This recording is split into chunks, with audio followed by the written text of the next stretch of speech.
The president of Kosovo has announced plans to build a national army. The move is seen by some as a provocation, especially in neighboring Serbia. I'm Malika Bilal. And I'm Femi OK. You're in the stream.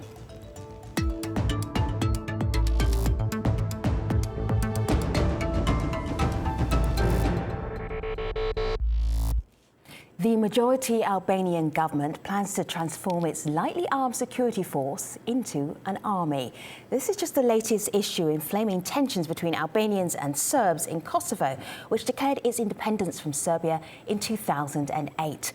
Relations were already strained when earlier this year a train from Belgrade, Serbia, travelled with the slogan "Kosovo is Serbian," written in 20 different languages. It tried to enter the city of Mitrovica in northern Kosovo, but was stopped by border police. And last December, a concrete wall was built in that same city, separating the Serb and Albanian communities. The wall was torn down recently, but only after an EU-brokered deal. So what impact do these incidents have on Kosovo's ethnic Albanian and Serb communities? Well, here to help us discuss, we're joined by Besa Shahini, an independent policy analyst. She joins us from Pristina, the capital of Kosovo. In Mitrovica, Kosovo, Jovana Radosavljević is a civil society activist and the executive director of the New Social Initiative. That's an organization that helps integrate Kosovar Serbs. Also in Pristina, Petrit Salimi is the former foreign minister of Kosovo. He's now the national coordinator for Millennial Challenge Corporation, a US-funded development program. And in London, Aidan Hayher is director of the Security and International Relations program at the University of Westminster. Welcome everyone to the stream. Now let's start with a comment from the person who first suggested we do this show. Have a look. Hi, my name is Dion Ventris, and currently I am working on a film called Katunar, which is a light thriller based between Canada and Kosovo.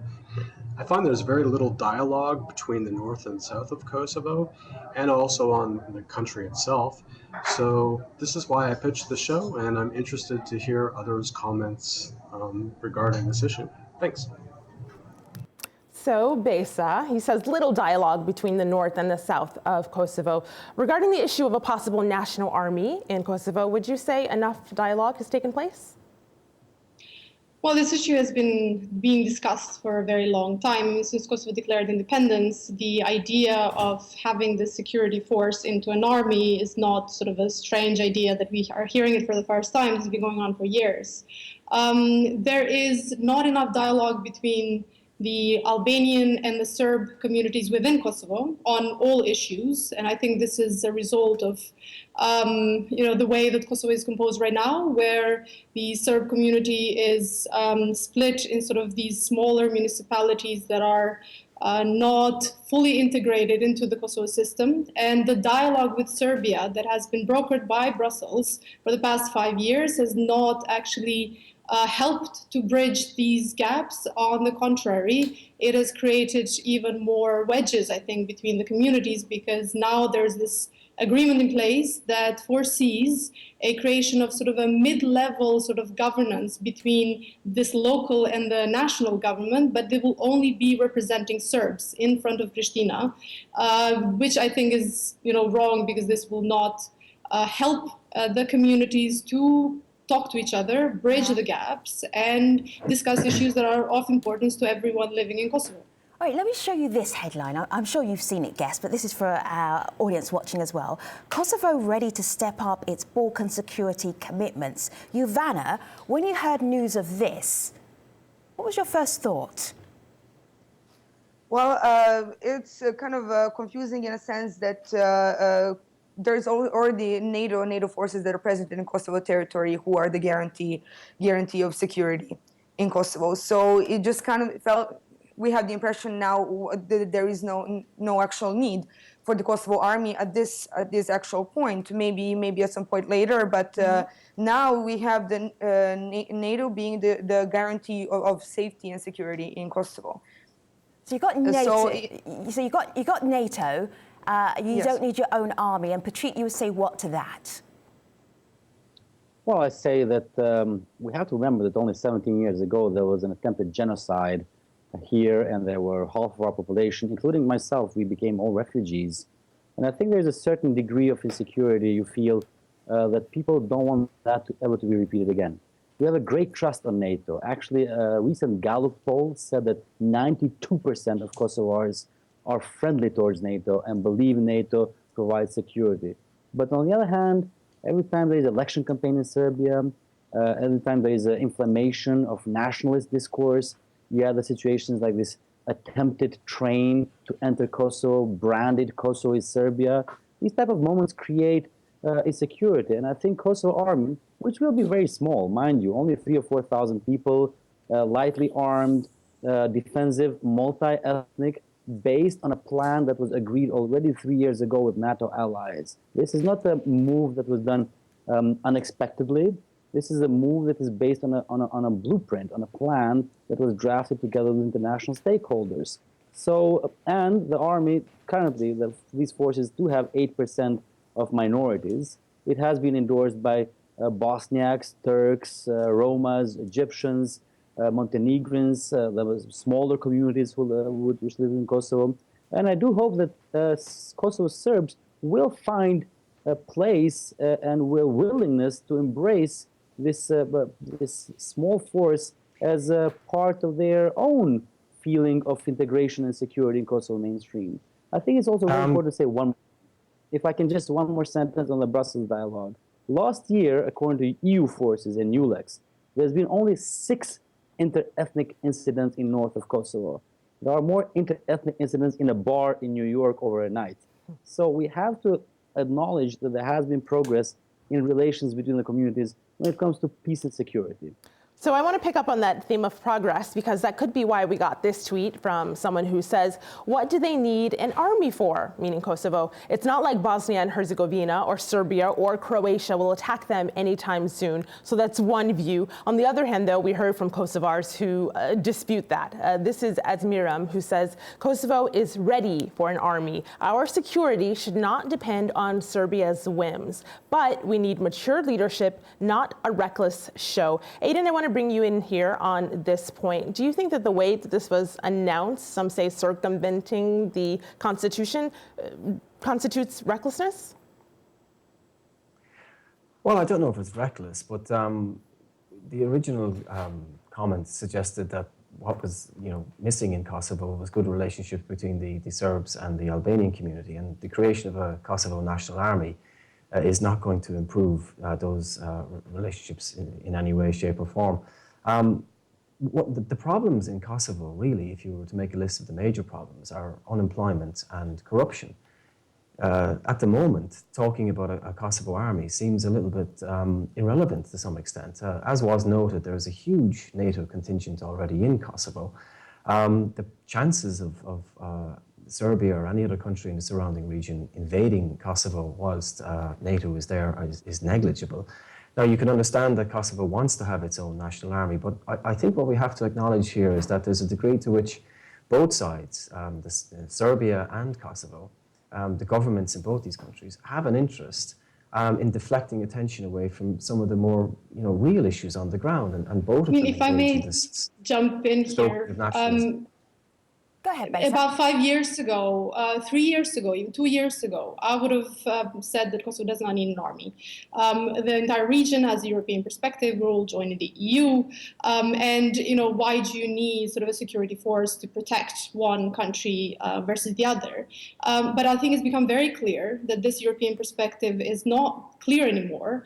Kosovo cannot apply for membership because the 5 EU member states don't recognize the statehood, so it's not even eligible to apply for EU membership.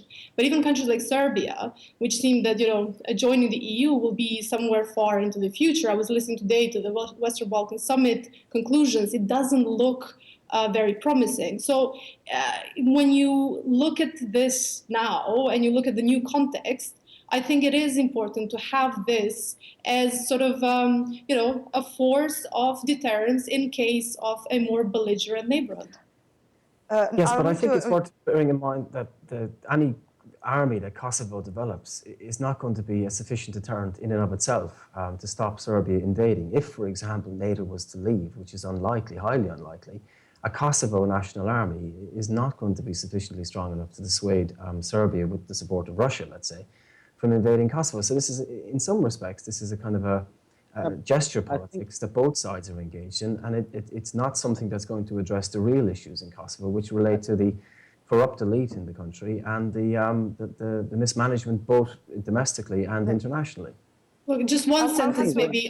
Just one sentence. I agree with the corrupt elites and the investment in economy and education. I just don't think it's an either-or issue. I think all of these need to be addressed at the same time. This is a young state and it has a lot of issues to deal with. But this doesn't mean that, okay, now we put this on hold and we work on something else until that is done. I think all has to be done sort of at the same time and in parallel. Okay, because I guess what is clear is But I that think it's very this subject of the army is a point of contention and is creating tension. It's not the only thing that's creating tension right now in Kosovo. Let me show you this, audience. Ethnic Serbs knocked down war-dividing city in Kosovo. So the war has been knocked down. Jovana, do you want to explain the war and where it was?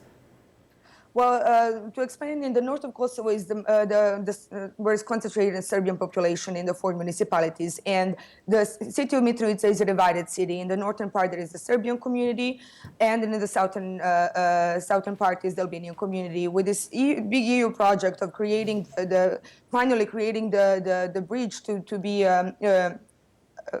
open for traffic, there was also created a pedestrian zone. And in the end of the pedestrian zone, they were supposed to, the Serb side decided to build the wall. The argument for that, the local community felt threatened and felt fear of what might happen when the actual bridge opens. So there was the unilateral move, and the train that we mentioned before is also a unilateral move. And now what we're seeing with the Hashim Thaçi trying to pass the special law with building the Kosovo army is also a unilateral move, not including the other community, which is really problematic and really scary. Seeing in the past months what has happened with the wall and with the train, that can actually create great tensions and push us really back in, considering the progress that has been made. Because I personally believe the progress has been made, especially in the last 4 years since the signing of the Brussels Agreement. I want to share. I agree. Go I agree, ahead. if I may. I really agree that the progress has been made. Whoever has visited the north sees that 4 or 5 years ago there was palpable tension. There was a shooting, barricades, stones were thrown, and people have been traveling to the north now. Business people. I think there is far more interaction now than there's ever been since the war ended in 1999. So I also congratulate civil society and organizations such as Jovana's to have contributed to this sense of integration. But it's also clear that the world is changing. Last 2 years we have been following news. We have been reading what's happening. Serbia buying Russian MiGs, this arms race that is unfolding in Balkans. You can see that also on the other side of the Atlantic, the new administration is requesting from Europeans to contribute more to the security. And definitely, we are a transitional economy. We'll have to work a lot to improve the unemployment numbers. So I think the government is doing maximum. I work with an organization that is intending to invest even more resources in things like renewable energy. And I wouldn't be a army buff, pushing for militarization of the region. But only 17 years ago, we were victims of a genocide. People watching this news on this train and these walls and these unilateral provocations, seeing the arms race, the vast majority of the population of Kosovo want a sense of security. It's not that 3,000 soldiers will somehow be able to provide an ultimate protection, but sometimes symbols are important. Kosovo army as a symbol. Yeah, well, symbols are important, but multi-ethnic cooperation, and not as an end product. We are not creating army tomorrow. We are basically starting a process that will take years and years. Okay. It will not be draining our budget. Can I just add with respect to that? Aidan, hello. The issue at the moment that sparked a lot of this is the international context and the election of Donald Trump, and there's no coincidence that Serbia began to engage in these maneuvers almost as soon as Trump was elected because of his overtures towards Russia. The problem so you'd be surprised that we are fearing Russia too. Yeah, of course you fear Russia, but the problem with respect to this is that if both sides engage in this gesture politics, if both sides, as has been mentioned in the case of Kosovo, create an army that ultimately is not going to do very, very much. So Aidan, let's broaden it out from 3,000 people who aren't even together yet as an army. So are you saying that the potential of an army being formed, a train coming into Kosovo, a war being built and then being knocked down, this is all gesture politics? Is this what we're seeing? Well, I think that if you listen to what the politicians in Serbia have been saying in the last couple of months, then very obviously the very threatening, aggressive rhetoric, it's all geared towards the presidential elections that are taking place in April. I think that's pretty clear. Unfortunately, that can have a domino effect, and it's important that every politician in the region takes heed of this and doesn't engage in counter rhetoric that's just going to scare people even more. And unfortunately, if you're a Serb living in North Mitrovica or a Serb living in Gračanica, then the prospect of a Kosovo national army is going to be frightening. It's not something that if Taci thinks it's going to be a multi-ethnic Kosovo national army that includes Serbs, I mean, it's just not going to happen. So it's going why is it not going to happen? Why is it not going to happen? The Kosovo security forces already have a number of people who are Serb and other minorities who are sort of working there. The Kosovo Police Service is very different to a Kosovo National Army. The security forces, the organization that is now being turned into an army. This already has a lot of Serbs working there. Are you suggesting that the Kosovo Serbs will happily join up to a Kosovo National Army? I hope so. This is their army. This is a joint army.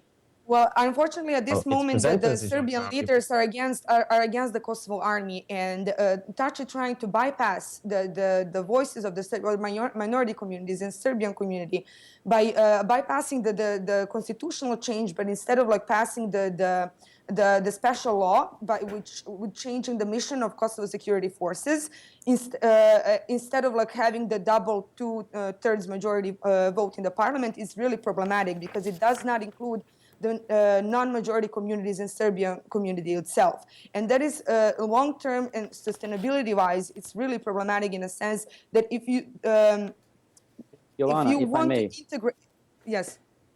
The political representatives of Serbs in Kosovo Parliament have said numerous times, we will never vote for the Kosovo army. Serbian government has also stated, we will never allow, as if somebody's asking them, but they still stated, we will never allow Kosovo army. So if the constitution cannot be amended with the help, coordination, and consultation of the Kosovo Serbs who are basically being blackmailed by Belgrade, let's be honest, then we will be using the law, which will not change the name as constitution requires, but will offer expanded competencies of a lightly armed, defensive, multi-ethnic... Let's move on from our lightly armed, multi-ethnic army and see what Malika has to add to our conversation. Well, actually, it's on to a point of a treat you were making a little bit earlier. You mentioned that Kosovars want a sense of security. And we do hear that online, but they also want something else. Take a look at this tweet from Berka. She says, Kosovo's economy cannot handle all of the issues to be addressed at the same time. Should the army really have the priority? Here's another one. This is a picture that Egon tweeted. People move freely between North and South Mitrovica, much more than you think by following the media, but jobs and isolation are a key issue for both sides, and he includes a picture down there. So Besa, do you see this as a priority, or are jobs something that need to be focused on more? No, I think this is not the priority. This is one of the priorities because of the reasons sort of that I mentioned before. It is just an insecure future in terms of sort of where Kosovo is headed. EU integration is not on the table in the same way that we used to talk about before. So economic security and physical security is just not guaranteed anymore. Jobs are important. The government has not done enough. This is where I disagree with Petrit. This government has promised when they ran for election in 2014 that they would create sort of hundreds of thousands of jobs. This hasn't happened because they, I think, lack a fundamental sort of idea about how the economy should be boosted in a country that has had such rough privatization since sort of after the war, has lost a lot of skills and has lost most industries. Kosovo exports very little to the EU currently, but it has this trade agreement that is supposedly sort of going to help, but it's not really going to, because Kosovo does not produce enough to be able to export into the EU and be able to create the jobs in the certain industries that will, eventually then sort of help with economic growth. So yes, I think the government has to do much more. Yes, just let me finish this one sentence. The government has to do much more to create jobs, and not, sort of to create jobs everywhere, and also have this as the main forum for integrating the Serbs into Kosovo in a more stable way. But this doesn't mean that the army should not be set up. I mean, I just don't think it's an either-or issue. Well, I just to add to that, I mean, I think that the economic argument that Besa makes there is very strong, but you have to, I think, add into this the fact that the economy cannot possibly recover and can't address unemployment so long as we have a corrupt elite within Kosovo, and so long as well as the international community that operates within Kosovo tolerates this corrupt elite. This isn't a situation where the corrupt locals are doing bad things. The international community has been in Kosovo since 1999 and has colluded with the emergence of what the European Union describes as a mafia-like organization within Kosovo that has essentially captured the state and used the resources of the state for years for its own benefits. And ultimately, that corrupt elite, of which Taci is a member, is now the one that's suggesting it needs an army, and it's going through these various different gesture politics. It's not a coincidence that this is happening at a time when the special court is about to... I really have to beg to disagree here. I know that... Until that's addressed, the economy in Kosovo can never recover. And as Besa says, relationships between Serbs and Albanians will be strengthened immeasurably if people can get jobs. But they cannot get jobs if the international community and the local corrupt elite continue to exercise I hear your point, Patrice.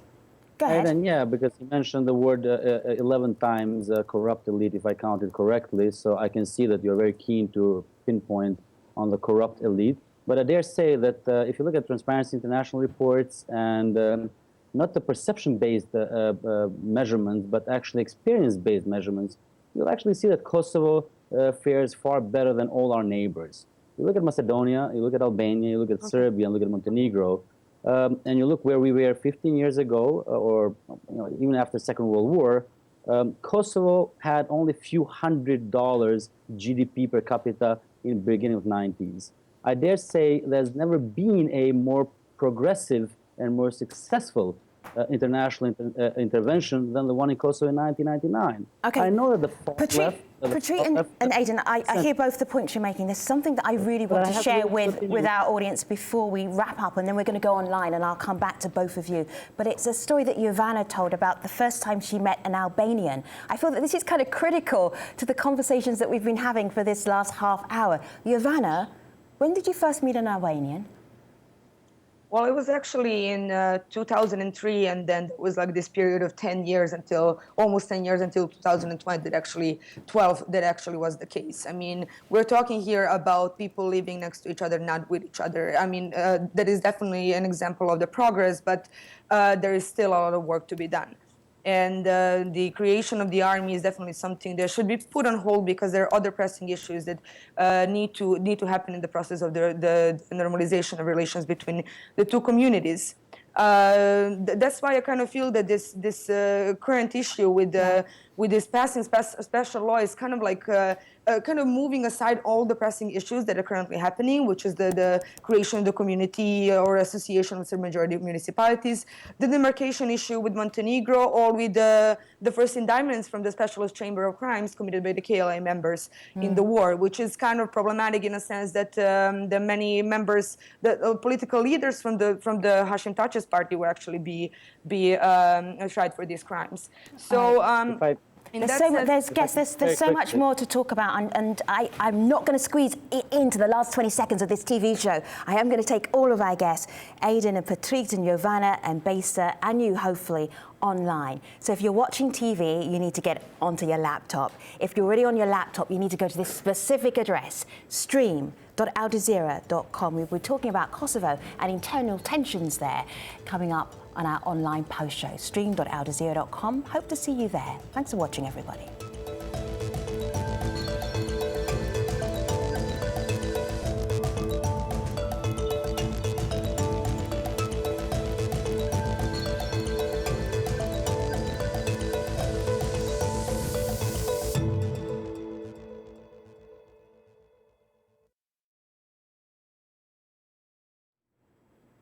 Hello everybody, welcome back. We're talking about the ethnic Albanian and Serb communities in Kosovo. So, getting into that conversation, or back to that conversation, Malika, where do you want to take us? Well, you were talking before we entered into the post show, asking our guests about a moment in which they realized that there was another side there that they had to have a dialogue with. This is actually a theme that we heard from people online as well. We got a video comment from someone named Malicha, and this is what she told us. NGO Active works to increase the democratic potentials of the Kosovo Serb community in Kosovo's context. We work with those within our community who are ready to integrate in the Kosovo system, but I must say that overall the resistance towards integration is considerable. Members of Kosovo Serb community feel that their living standards and the quality of public services will significantly decrease once the transitioning process from the Serbian system to Kosovo system is finished.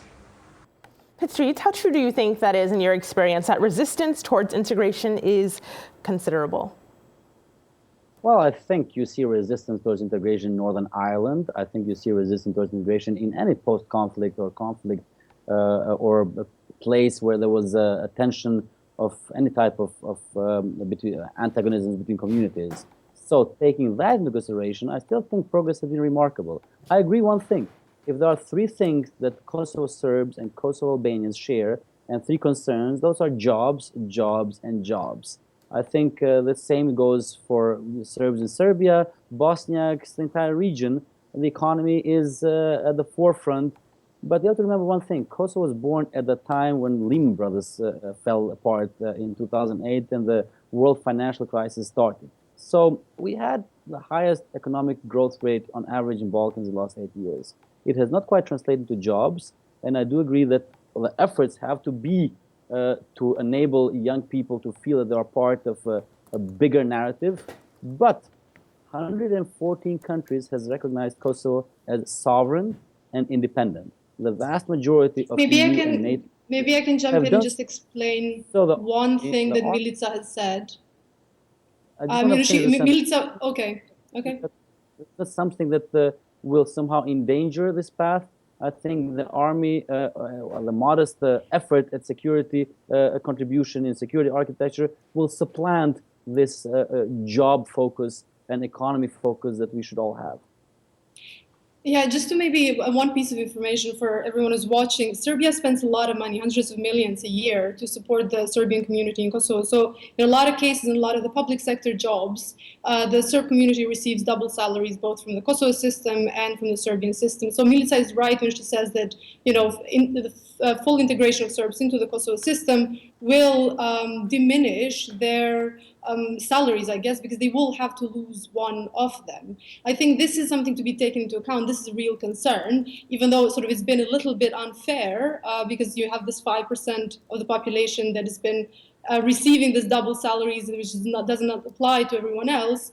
I think it has to be taken into account because people will be sort of suffering from this, a decrease in incomes. Now, the one thing that we cannot do is sort of undo the republic. And that bit cannot be accommodated, but everything else, I think the government has to do much more to figure out ways to integrate Serbs economically, provide ways for sort of startup businesses, integrate them into jobs a bit more, and provide a cushion for this transition for you know, the community that actually says that it wants to integrate into the Republic of Kosovo. All right, I'm just about to wrap up the show, but I want to put something to you, Ivana, and also Patrice as well, because you both mentioned progress in this conversation. We've been talking about tension, but as we've been talking about tension, you both mentioned progress. Let me share this with you, how the West built a failed state in Kosovo. It is actually written by Aidan, who's also on this show. Ivana, why would Aidan be wrong on this? I don't think he would. I really, in a great sense, agree with the article. So I would not say that he was wrong. I would believe that he has a lot of good points that he mentioned in the article, and I would want to kind of build up on the Besa and Petri's what they were telling before. It just in the sense that obviously the Serbian community in the north is still not integrated completely and is reluctant in that way because he still receives the financial support from Belgrade, because there is not still a solution of how to accommodate these people, just not in the sake of only jobs, but also their pensions, there is the healthcare, there is the education system, everything that we need to take into the account, and even over 2/3 of the Serbian population are actually directly dependent on the budget of Serbia. This we really need to emphasize that, and for that reason, the Brussels negotiations and Brussels agreements are really important, and it's really important that both Belgrade and Pristina kind of stay on that track and agree to implement what has been agreed, and of course be a little more transparent in the sense of what has been agreed. All right, guess I'm going But to Jovana, don't you think that I'm we should going to say thank you very much for now. I understand why this is not in the international headlines, because it's complex. And there's a lot of different layers to it. And sometimes it doesn't always lead itself to a major headline. Yes, sorry, Patrick, go ahead. I do disagree with Aidan in every sentence. Kosovo is not a failed state. Kosovo is anything, shows the wonderful story of nation building. And I know the far left and far right hate Kosovo. First one's because we're a result of Tony Blair and imperialism. Second one's because we are majority Muslim. But I think whoever comes to Kosovo will realize, and whoever sees Kosovo will realize that this is a great story of nation building. And yes, can I just add on that point just about but you Kosovo? should be coming more frequently. I've been to Kosovo every year for the last 6 years. It's a beautiful place, and I bring my family there all the time. I love Kosovo. It's a fantastic place, and I tell all my friends to go there. It's not failed. I've been going every year that I've been going there for the last, whatever it is, 8, 9, 10 years. The mood in Kosovo has got consistently worse, and it's got consistently worse same as because in UK. of the various different problems that I've always talked about. And the problems that I've talked about here relate not to issues regarding security, but relate to, and I'll use the phrase again for your benefit, the corrupt elite. All right, Aidan, we're circling back to the point that you made very, very clearly in our main programme. Patrick also said the mood in the UK has also got worse and worse. Patrick, point taken. Aidan, Patrick, Jovana, Besa, thank you so much for being part of this programme. Last word goes to our community. Malika. We'll give it to Anita out of Serbia, who sent us this comment. Relations between Serbia and Kosovo are very, very complex and difficult. So any kind of a political decision do affect this relation. But I think it's very important for both Serbia and Kosovo to accept the reality that things will move forward. But it's very, very important to keep a dialogue live, and it's very important to keep a peace in this region. Regardless of what many people or political elite would want, I think that what we have to take care of is the people. A wonderful place to end this conversation. Thanks to our guests and to our community.